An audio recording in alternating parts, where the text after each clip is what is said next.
How to make a line graph from data in Microsoft Excel. Number 1.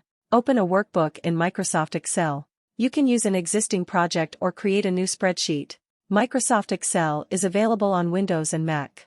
You can also use the online web version at https://www.office.com. You can use Excel to make tables, type formulas, and more. Number 2.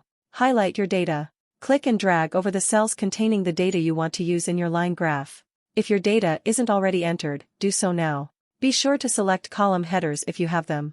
To select everything, click the top left cell of the data. Press Ctrl+A, Windows, or Command+A, Mac. Number 3. Click the Insert tab. This is at the top toolbar. Number 4. Click the graph icon. This looks like two intersecting line graphs. You can find this in the chart section. Number 5.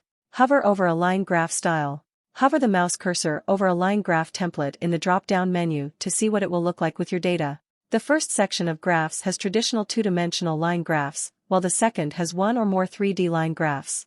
If you have a lot of data, the preview may take a moment to appear. Number 6. Click a graph style to select it. Once you decide on a line graph template, clicking it will create your graph in the middle of the Excel window.